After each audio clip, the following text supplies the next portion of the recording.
So getting a little psychological, talking about the body modifications that I've done. A lot of people ask if it's self-harm. We've had a few discussions on here about that. Our beautiful friend here has been asking and sharing their experiences, but this question kind of stood out, and they ask if I thought when I was doing my stripe branding the very beginning, when I was a teenager, if I thought that I was the only one doing it. If you thought you were the one wanting to modify yourself physically when you were young.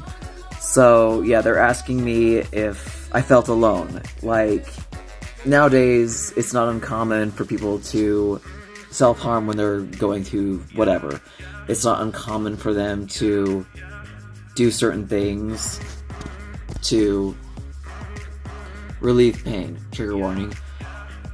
So, back in the 90s, when I started doing this, they're wondering if I felt like I was alone.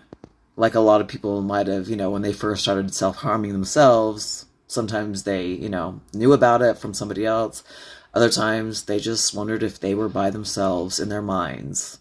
Does that make sense? And the answer to that, for me, I wasn't even worried if anybody else was doing it. I knew nobody else was doing it, because I didn't even know that branding existed at the time. I didn't even know that tribes had been doing this for, ever.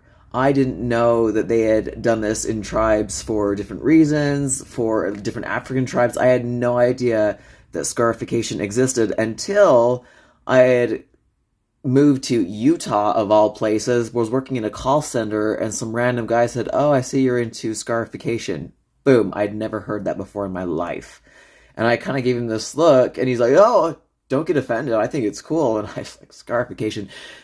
This was barely the time of the World Wide Web, so it's not like I was getting out my phone and Googling scarification.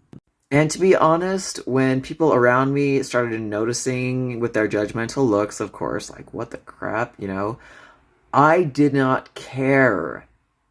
I did it. I had this little star on my shoulder at the time. Just a little star with a lot that I just did with a trigger warning, whatever, safety pin. I made myself a little mark that resembled a star to me. And I wasn't worried about being alone, because I knew I was alone. And I was okay with that. I knew that there was nobody around me that was doing anything like this, except for those people with their cigarette lighters, and I didn't even know those people. So, there's a little flashback, a little insight into my little world.